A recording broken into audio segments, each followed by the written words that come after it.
આજરોજ તા 1 ઓક્ટોબર 2025ના રોજ નારી સ્વાવલંબન ચેરિટેબલ ટ્રસ્ટના બહેનોની મીટિંગ શાસ્ત્રીનગર વિસ્તારમાં રાખવામાં આવી હતી।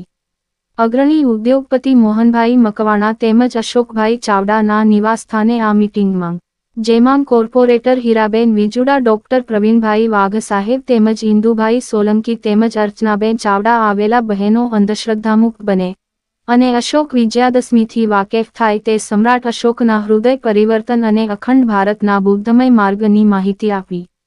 સાથે સાથે અનાર્ય રાજા રાવણ, રાજા મહિષાસુરને મૂળનિવાસી લોકોના રક્ષક તરીકે રજૂ કરી બહેનોમાં મૂળનિવાસી મૂવમેન્ટ કને ઉજાગર કરવામાં આવી હતી। નારી સ્વાવલંબન ચેરિટેબલ ટ્રસ્ટ દ્વારા બહેનોને અંધશ્રદ્ધા અને વ્યસન મુક્તિ અને પાખંડવાદ માંગથી બહાર લાવવા માટે આહવાન કરવામાં આવ્યું હતું।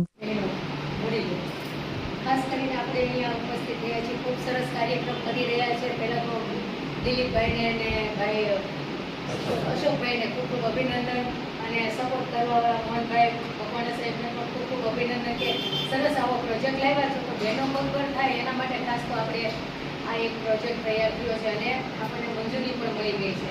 ખરેખર આમાં આપણે કેટલા બહેનો લાભ લઈ શકશું એનો તો કંઈ અંદાજ અત્યારે ન કરી શકીએ, પણ આપણે જેમ થોડું કામ કરતા જઈશું તેમ આપણે એનો લાભ લેતા જશું તેમ આપણે કહીએ ને તો રોજગારી મળતી રહેશે। અને આ એક પ્રોજેક્ટને આપણે અનેક પ્રોજેક્ટ લાવવાના છીએ। એટલે બીજું કે આપણે અંધશ્રદ્ધામાં આજે આપણો જે કાર્યક્રમ છે મુખ્ય હેતુ છે કે અંધશ્રદ્ધા આપણે નાબૂદ કરવી જોઈએ। અંધશ્રદ્ધા એટલે કે કર્યો છે એમાં પધારેલા હીરાબેન, અમરભાઈ, બિપિનભાઈ, બીજા બિપિનભાઈ મકવાણા, મોહનભાઈ અને ઇન્દુભાઈ, અહીંયા પધારેલા બહેનો।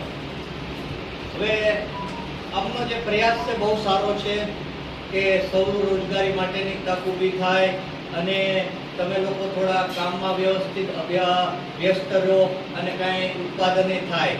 તો આના માટે થઈને હું આ લોકોને પહેલાં તો અભિનંદન આપું છું અને એમાં સાથ આપવા માટે હીરાબેન જે આપણા કોર્પોરેટર છે એ તમને ડગલે પગલે સહાય કરશે, તો એમને પણ હું અભિનંદન આપું છું।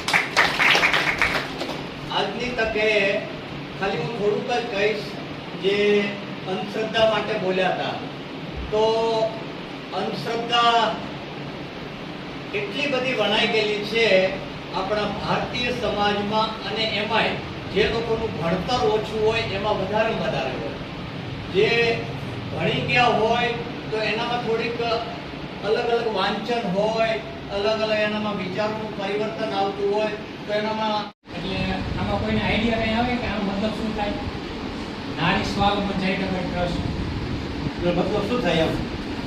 એટલે આપણે એનું નામ એટલા માટે એવું રાખ્યું છે કે આપણે જે મહિલાઓ છે, જે બહેનો છે, જેને કહેવાય ને પોતાના પગ પર સ્વાવલંબન બને, જેમ કે આપણે કેમ અત્યારે પતંગનો પ્રોજેક્ટ કરીએ છીએ, તો આજની નારી કોઈના ઉપર ડિપેન્ડ કે પોતે સ્વનિર્ભર બને, કે પોતાની રીતે કામ કરતી થાય, એના માટે આપણે આ ટ્રસ્ટ છે ને નારી સ્વાવલંબન ચેરિટેબલ ટ્રસ્ટ, આપણા આ ટ્રસ્ટને 1 વર્ષનો 3 મહિના થયા છે અને અમારી સંસ્થાએ અત્યાર સુધીમાં 150થી વધારે બહેનોને, જેમ કે મધ્યાહન ભોજન હેલ્પર છે, હાઉસકીપિંગ છે, આયાબેન છે, સિક્યુરિટી ગાર્ડ છે, પછી માની લો કોઈ બેન ભણેલા છે તો એને આપણે કોમ્પ્યુટર ઓપરેટરમાં એવી રીતે આપણે રોજગારી અપાવેલી છે।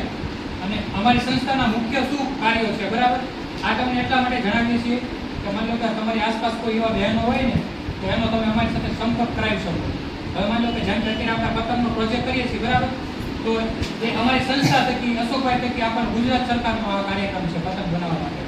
હવે માની લો કે આમાં આપણને સારી સફળતા મળશે તો આપણને બીજા 2 પ્રોજેક્ટની સરકાર આપશે। જો અમારી સંસ્થાના કાર્યો શું છે? વિધવા બહેનો, આર્થિક રીતે નબળા તેમજ ત્યક્તા બહેનોને મદદરૂપ થઈ તેમને રોજગારી માટે મદદરૂપ કરવું। એટલે જેમ કે વિધવા બહેનો હોય, જેની પરિસ્થિતિ આર્થિક રીતે ખરાબ હોય, ત્યક્તા એટલે કે એના પરિવારથી, સમાજમાંથી તરછોડાયેલા હોય એવા બહેનોને અમારી સંસ્થા મદદ કરે છે। પછી નાની ઉંમરમાં વિધવા બનેલ બહેનોને તેમના આવનારા ભવિષ્ય માટે તેઓ નિસહાય કે લાચાર ન બને તે માટે પુનઃલગ્ન કરવા માટે માહિતીગાર કરવા તથા પગભર બનાવવા। તમને ખ્યાલ નહીં હોય, હમણાં શાંતિનગરમાં એક 1.5 વર્ષ થયું કે આ મારા કુટુંબમાં થાય, મારા માસી જ થાય, તમે કદાચ ઓલા નારાયણભાઈ ઓળખતા હોય, વડોદરાવાળા એક્સપાયર થઈ ગયા ને, નારાયણભાઈ, ગંગાબેન સોલંકી, એ મારા દાદી થાય છે. તો એમના દીકરી છે અનુબેન, તો એ મારા માસી થાય છે. તો એમના લગ્ન થયા અને 3 જ મહિને થયા હતા એમના હસબન્ડે સુસાઇડ કરી, ઘોડો પાછો ખાતો. તો એ મારા માસીના શરીરમાં પાણી ઘટી ગયું હતું. તો એ વખતે